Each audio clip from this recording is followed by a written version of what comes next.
चलिए, तो हिस्ट्री,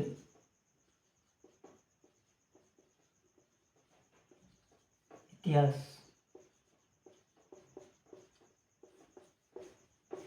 देखो,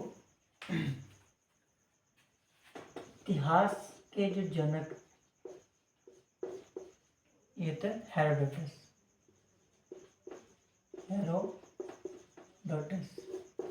कौन थे? हेरोडोटस थे। इतिहास की जो स्टडी होती है, जो अध्ययन होता है, इसको बोला जाता है हिस्ट्रोलॉजी।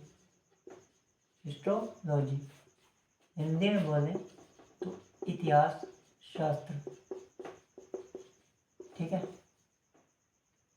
तो इतिहास के जनक Herodotus, history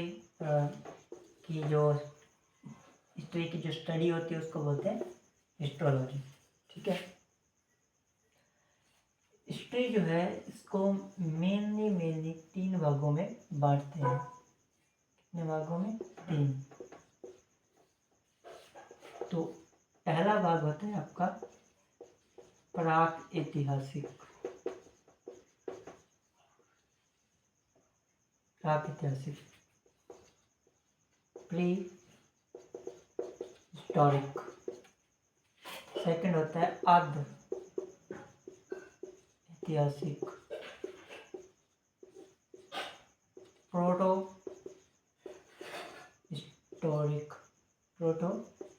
historic. And last is ऐतिहासिक,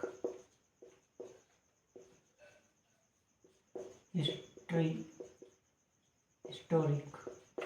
ठीक है, तो इतिहास, हिस्ट्री के जनक हेरोडोटस। ठीक है, हिस्ट्री की जो स्टडी होती है इसको हिस्टोलॉजी, इतिहास शास्त्र कहा जाता है। 3 भागों में बांटते हैं हम लोग, प्राग ऐतिहासिक, आद्य ऐतिहासिक एंड ऐतिहासिक। ठीक है, तो हिस्ट्री के बारे में पहले तो हिस्ट्री का जो इंट्रोडक्शन था थोड़ा बहुत वो इतना ही है। ठीक है, अब हम स्टार्ट करते हैं प्राग ऐतिहासिक से। प्राग ऐतिहासिक से स्टार्ट करते हैं ऐतिहासिक काल। ठीक है, प्राग ऐतिहासिक काल के जो जनक हैं, सबसे बड़ी बात, प्राग ऐतिहासिक काल क्या है, इसके जनक। देखिए, प्राग ऐतिहासिक काल, ठीक है, इसके जनक कौन है? तो इसके जनक है रॉबर्ट ब्रूसवुड।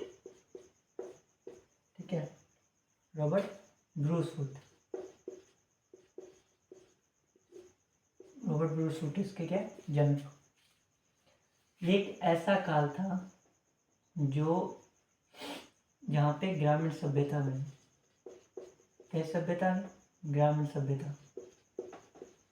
ठीक है, मतलब गांव की जो सभ्यता है, ग्रामीण सभ्यता है, ग्रो।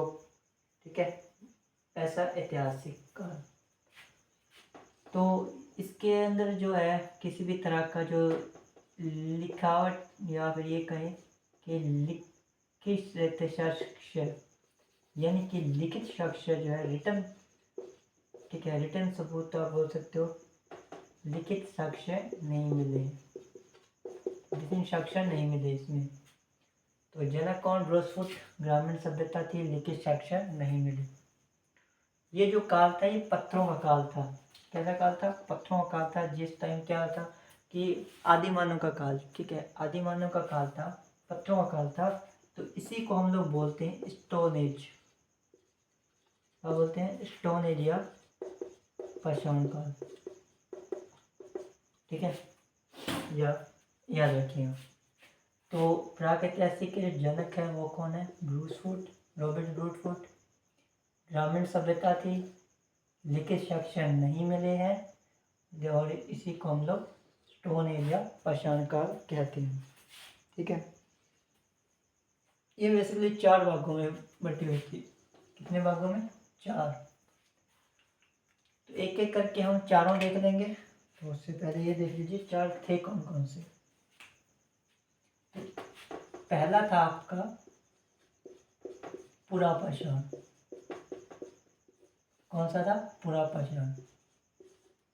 बी थी आपकी मध्य पाषाण। दूसरा कौन सा था? मध्य पाषाण। तीसरा था आपका नव पाषाण। और चौथा और आखिरी जो था इसका परा पाषाण काल का, वो था आपका उत्तर पाषाण। ठीक है, तो ये भागों में बांटा हुआ था प्रागैतिहासिक काल को। ठीक, प्रागैतिहासिक काल के बारे में ये इतनी सी चीज़ें एक बार आप दोबारा नोट कर दो। प्रागैतिहासिक काल, लिखित साक्ष्य नहीं मिले, जनक रॉबर्ट ब्रूस फुट, ग्रामीण सभ्यता। तो 4 भागों में बांटा गया, पूरा पाषाण, मध्य पाषाण, उत्तर पाषाण और नव पाषाण। और इसी को हम लोग स्टोन एज या पाषाण काल कहते हैं। ठीक है, याद रखना। अब हम बात करते हैं कि इन सब चारों के बारे में, पूरा पाषाण, मध्य, उत्तर क्या, नव, इन सब के बारे में हम लोग आज बातचीत कर देते हैं। देखिए पूरा पाषाण, देखिए पूरा पाषाण का जो काल था, ये काल था आदिमानव का काल। इस समय क्या हुआ कि मानव, आदिमानव, उस आदिमानव का काल था। कौन सा काल था? आदिमानव का काल। और इस आदिमानव के काल के अंदर जो आदिमानव का जीवन था, यहाँ से जीवन की शुरुआत होती है आदिमानव। और यहाँ से जो आदिमानव का जीवन काल था, आदिमानव का जो जीवन था वो कैसा था? तो वो आखेट करके अपना जीवन बिताता था। मतलब कि उसके जीवन का भौतिक आधार या ये वाला भी मूल हिस्सा, मूल भाग जो था, वो आखेट करके ही अपना पेट पालता था। ठीक है, तो सबसे पहला तो आखेटक जीवन। आखेटक जीवन मतलब आखेट करके, यानी कि शिकार वगैरह करके, हंट वगैरह करके अपना पेट पाला करता था। तो पहला पूरा पाषाण के अंदर आदिमानव क्या करता? आपका आखेट जीवन था उसका, आखेट करके ही जीवन होता था। इस टाइम के आदिमानव को काम करने की जांच ही नहीं थी। मतलब कि उसको जो ये खेती वगैरह जो या फिर कोई और भी जो काम वगैरह उसको करने नहीं आते थे। तो खाता, पीता और सोता, बस यही काम था। तो यानी कि आखेटक जीवन था। और साथ में खानाबदोश बोला जाता है। खानाबदोश मतलब जो सिर्फ खाए पिए और सो जाए, तो खानाबदोश। ठीक है, खानाबदोश जीवन, खानाबदोश जीवन। तो पूरा पाषाण, आखेटक जीवन और खानाबदोश जीवन। और सबसे ज़रूरी चीज़, पत्थरों को रगड़ करके आग जलाने यहाँ पे सीख लिया। तो पत्थरों को रगड़ कर आग जलाना यहाँ से उसने स्टार्ट कर दिया था।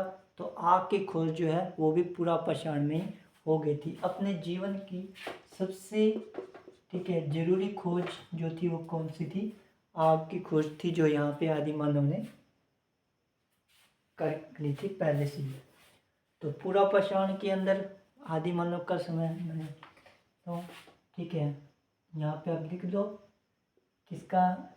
आदिमानव। ठीक है, यहाँ पे आदिमानव, इस समय के मानव को क्या बोलते हैं हम? आदिमानव। कैसा जीवन था उसका? आखेटक जीवन था, खानाबदोश जीवन था, और इसने आग की खोज की थी। ठीक है, सबसे ज़रूरी खोज क्या थी? आग की खोज जो है उसने कर ली। ठीक है, तो ये याद रखना। अब हम देखते हैं मध्य पाषाण। मध्य पाषाण, देखिए मध्य पाषाण में क्या था? देखो मध्य पाषाण के अंदर क्या था कि जब भी देखिए पूरा पाषाण में जब भी आखेट करता था, तो आखेट करने के लिए वो हथियारों का यूज़ किया करते थे। ठीक है, पत्थरों के हथियार। तो पत्थरों के हथियार थोड़े बड़े बड़े हथियार थे, बड़े बड़े हथियारों का यूज़ करते। लेकिन जब मध्य पाषाण आया, ठीक है, मध्य पाषाण आती उसके जो हथियार थे वो भी छोटे हो गए थे। यानी कि उसने जो बड़े हथियारों को अब छोटा कर लिया था।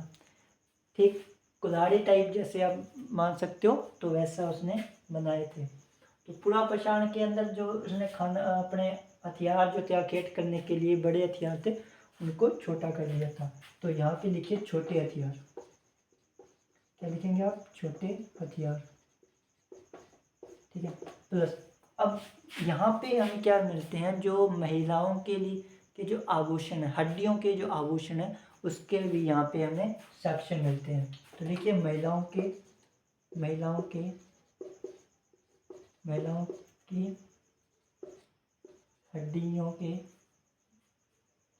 हड्डियों के आभूषण, ठीक है। जो भी कुछ कुछ जो होते हैं, ठीक है, महिलाओं के लिए जो भी जानवरों की जो हड्डियां थी उनको बांध करके ऐसे लटकाना, कान लटकाना, ठीक है, वो आभूषण, ऐसे आभूषण हमें यहाँ मिलते हैं। तो छोटे हथियार हो गए, महिलाओं को हड्डियों के आभूषण यहाँ मिलते हैं। और यहाँ पे एक चीज़ और हमें देखने को मिलती है, यहाँ पे जो है वो मालिक के साथ साथ कुत्ते को दफनाने की भी परंपरा हमें यहाँ मिलती है। यानी कि आप ये समझ सकते हो कि अगर मालिक की डेथ हो जाती है तो मालिक के साथ उसके जो वफादार कुत्ता होता है तो उस कुत्ते को भी दफना दिया जाता है। तो मालिक के साथ कुत्ते को दफनाने के साक्ष्य, के भी साक्ष्य हम यहाँ मिलते हैं, ठीक है। तो ये चीज़ याद रखनी। छोटे हथियार, महिलाओं के हथियार, हड्डियों के जो आभूषण है, महिलाओं के हड्डियों का आभूषण, मालिक के साथ कुत्ते को दफनाने के साक्ष्य में यहाँ मिलते हैं। और यहीं से स्टार्टिंग होती है एक अंत्येष्टि कार्यक्रम की। मतलब ये समझिए कि अंतिम संस्कार की स्टार्ट में यही होती है अंत्योष्टि। अंत्योष्टि का मतलब होता है अंतिम संस्कार, तो उसके स्टार्टिंग में यहीं से हो जाती है, ठीक है। तो यहाँ पे आप लिख लीजिए अंत्योष्टि, अंत्योष्टि कार्यक्रम, ठीक है। तो ये याद रखना है आपको। तो पूरा पशान और मध्यापशान में आपको ये चीज़ याद रखनी है। पूरा पशान के अंदर आदिमानव का काल, अखेटक जीवन, खाना बदोश जीवन और सबसे जरूरी आग की खोज की। फिर मध्यापशान का आया, मध्यापशान में हथियार छोटे हो गए अखेट वाले, महिलाओं के लिए जो हथियार हड्डियों के वो मिले हमें कुत्ते, ठीक है, मालिक के साथ कुत्ते को दफनाने की भी यहाँ पे परंपरा जिसके साक्ष्य में मिलते हैं। और सबसे लास्ट में हमें क्या मिलता है, तो सबसे लास्ट में हमें अंत्योष्टि कार्यक्रम के भी यहाँ साक्ष्य मिलते हैं, ठीक है। चलिए अब हम आगे देखते हैं नवपाषाण।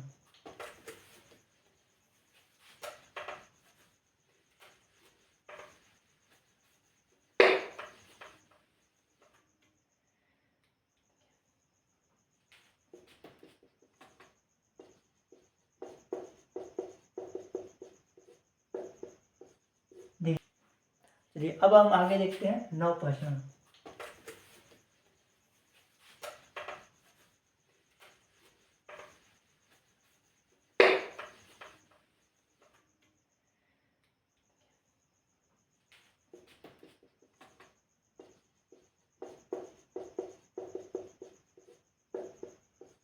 देखिए नवपाषाण, नवपाषाण के अंदर क्या था कि यहाँ पे मानव ने, आदि मानव जो था उसने खेती करना प्रारंभ कर दिया, खेती करना स्टार्ट कर दिया था, ठीक है। तो लिखो अब मेरे साथ में खेती, ठीक है। यहाँ पे खेती करना शुरू कर दिया, तो खेती करना शुरू प्लस अब खेती करना स्टार्ट किया है तो खेत के अंदर रहने, ठीक है, रहने के लिए कुछ जगह भी चाहिए। तो यहाँ पे उसने आवास भी बनाना शुरू किया था, आवास भी बना लिए थे। तो लिख लीजिए आवास, ठीक है। अब खेती स्टार्ट किया है तो फसल उगाएगा, अब फसल उगाएगा तो फसल रखने के लिए भी कुछ चाहिए, ठीक है, रखने के लिए कुछ चाहिए। तो फसल रखने के लिए उसने मनके की खोज की थी। मनका किसकी खोज की, मनके की खोज की। मनका माने मटका, ठीक है, मटका, पत्थर का मटका। तो खेती करना शुरू कर दिया था, आवेश बना लिए थे, मनके की खोज की थी। और अब रखने के लिए उसने जो अनाज रखने के लिए मनके की खोज कर दी। और उस मनके को अब रख करके खेत में, ठीक है, खेत से खेत के अंदर से जो मटका है उसके अंदर अनाज रख करके वो अपने आवास तक लेके जाएगा। कैसे लेके जाएगा, तो उसके लिए उसने पहिया की भी खोज की, ठीक है, पहिया भी खोज की। तो यहाँ पे लिख लीजिए पहिया, क्या लिख लीजिए पहिया। अब खेत की सुरक्षा करने के लिए भी कोई ना कोई पालतू होना चाहिए, जानवर होना चाहिए। तो उसने यहाँ, ठीक है, तो यहाँ पे कुत्ता पालना स्टार्ट कर दिया, तो कुत्ता पालन यहाँ पे शुरू कर दिया था, ठीक है, ये याद रख लेना है। तो इतनी बातें यहाँ खेती, ठीक है, खेती करना स्टार्ट किया। और एक और ज़रूरी बात कि खेती जब की थी, ठीक है, तो पहले खेती, ठीक है, क्वेश्चन अगर पूछेगा कि आदि मानव ने या मानव ने सर्वप्रथम किसकी खेती की थी, है ना, कौन सी फसल उगाई थी? तो लिख लीजिए गेहूं व जौ। ठीक है, गेहूं और जौ की जो है सबसे पहले खेती की थी किसकी? गेहूं की और जौ की। अगर आपसे ये पूछे कि आदि मानव या मानव ने सबसे पहले खेती की गेहूं और जौ की खेती की थी, ठीक है, उसने ये खेती कहाँ की, ये भी आपको पता होना चाहिए।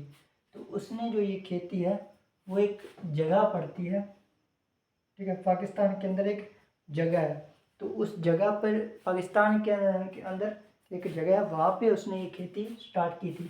और वहाँ पे 2 पहाड़ है, 2 पर्वत है, एक पर्वत का नाम है सुलेमान और एक का नाम है किरथर।